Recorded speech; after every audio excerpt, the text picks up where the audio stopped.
His vocabulary runs to several hundred words, and he can follow simple conversations. His name is Kanzi, and Kanzi is an ape. You're going to help get some sticks? Good. I need more sticks, too.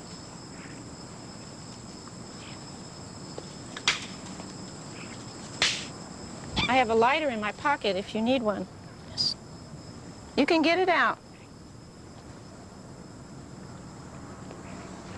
I hope I have a lighter. You can use the lighter to start the fire. He may look like a chimpanzee, but Kanzi is a bonobo, a closely related species from the forested Congo region of Central Africa.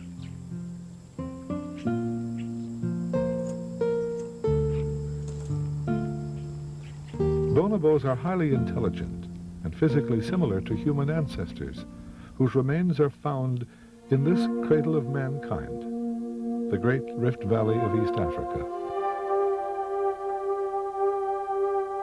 In the mid-70s, a 3.5 million-year-old human skeleton was discovered in the Rift Valley.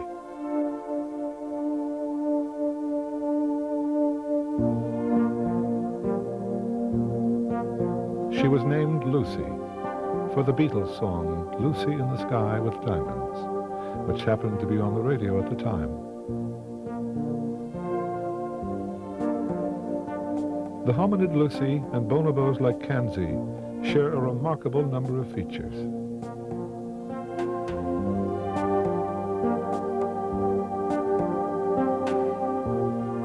Their limb proportions and the way in which they walk are similar.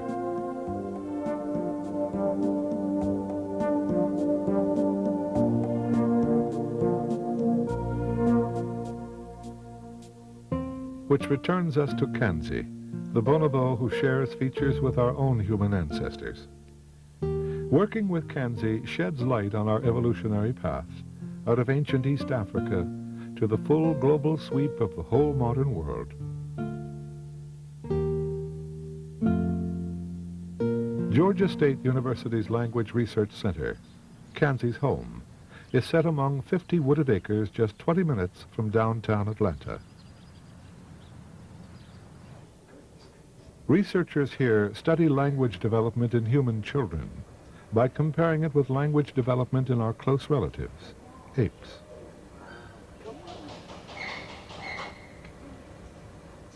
Kanzi, working on word tests with Dr. Rose Sevchik. Let's listen some more.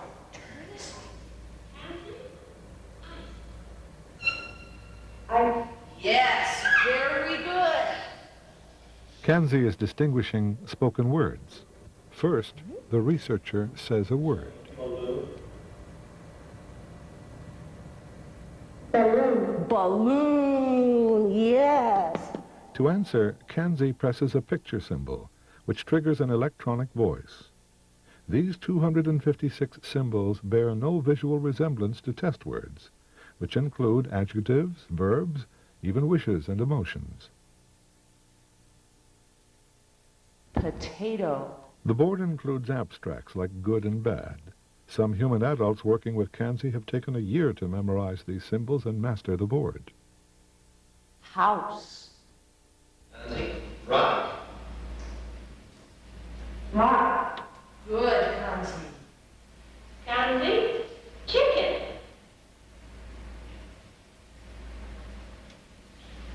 Chicken.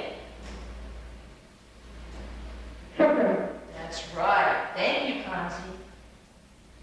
Kanzi, hot dog. Hot dog. Hot dog. Perfecto. One more. How about grapes? Success. Good job. Good job. And then we'll get some more grapes. How does that sound? Yeah.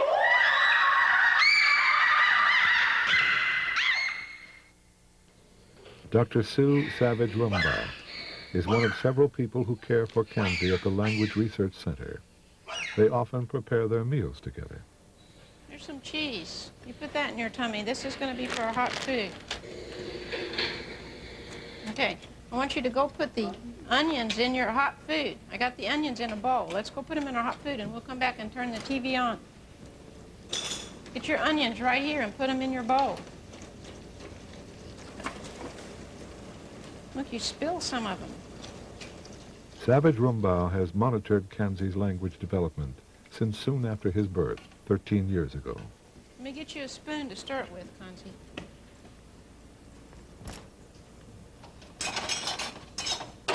Go stir it up, please.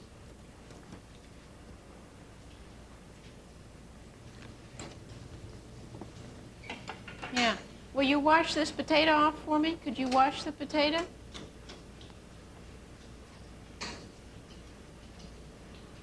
With the water. You need to wash it in the water.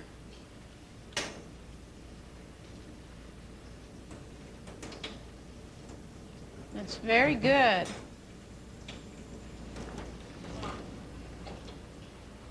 Put some water in the pan for our noodles. More water, more water.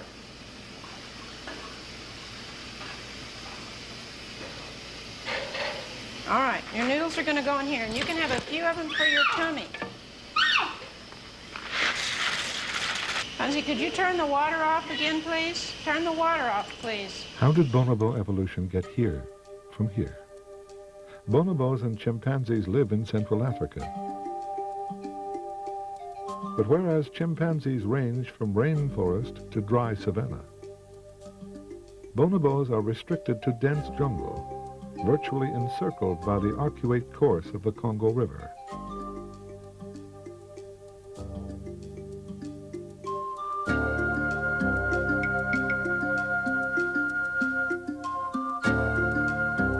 Central Africa, bonobo country, undisturbed so far by man. Until the 1970s, bonobos were not recognized as a species distinct from chimpanzees.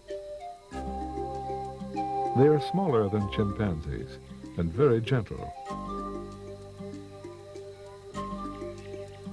Together, bonobos and chimpanzees are human beings' closest living relatives. Research into chimpanzees' language acquisition began years ago. Ricky, do this. Do this, Ricky. Do this. No, do this. That's fine. In 1947, American psychologists Keith and Catherine Hayes began teaching human speech to a young chimpanzee called Vicky.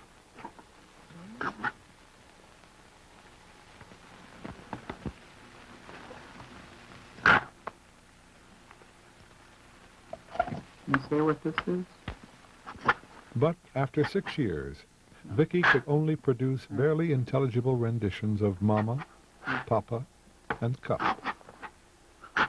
In 1966, a scientific team used American Sign Language as a way of overcoming apes' inability to vocalize. One chimpanzee learned 85 different signs, which greatly impressed researchers at the time. But in 1979, a scientific paper took issue with the results of the sign language method. The paper's author, Dr. Herbert Terrace of Columbia University.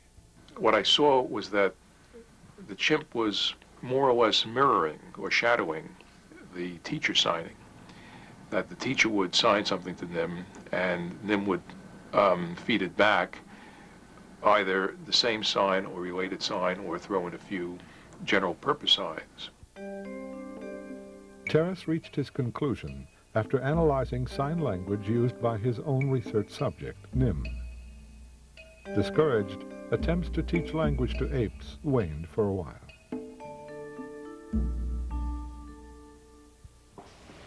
However, researchers at Georgia State pressed on.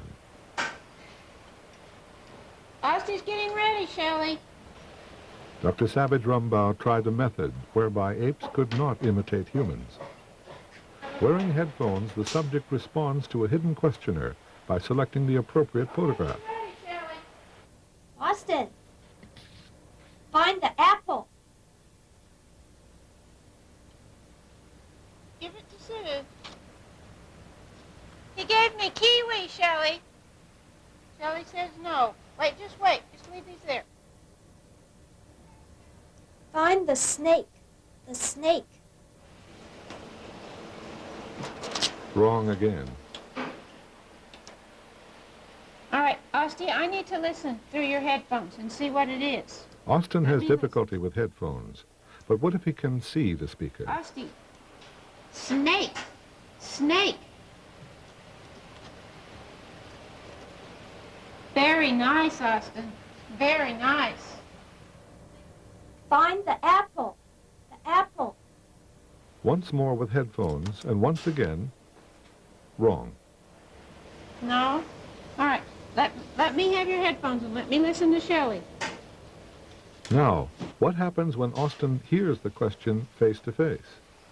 Apple, apple, apple. Very nice, Austin. In the end, the results of similar tests with Austin proved inconclusive. Then there's Kenzie. Does he really understand what he hears? Your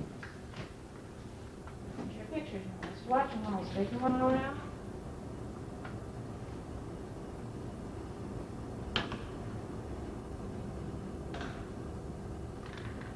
All right.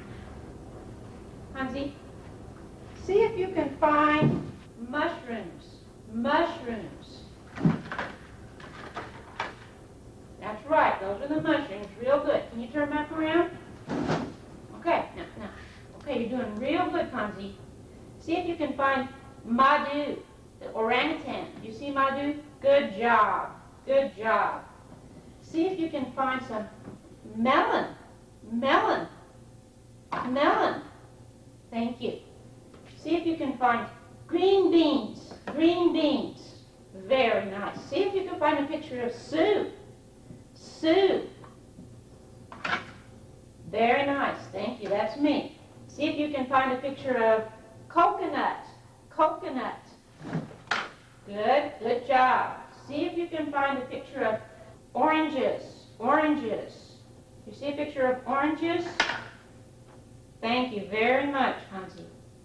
See if you can find a picture of banana. Banana. Very nice. And now we need Pamanitia.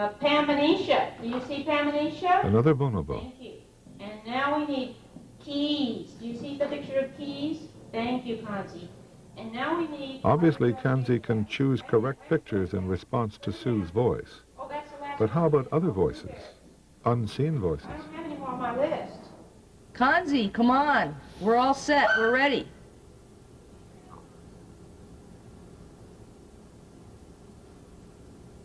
With Dr. Rose Sevchik putting questions through a microphone, Kanzi takes the test that Austin failed.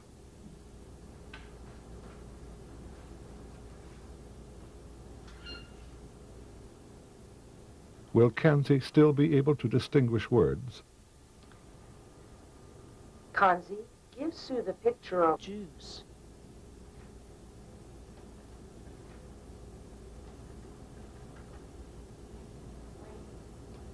That's right. Kanzi, give Sue popsicles.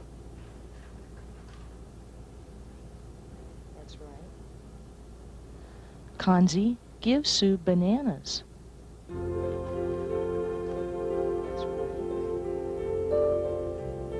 Kanzi, give Sue ice. That's right. Kanzi, give Sue pears. That's right.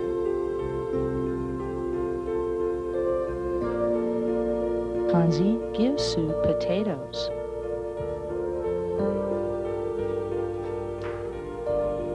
Kanzi has picked up several hundred words, not through formal training, but in daily life with Dr. Savage Rumbaugh and others.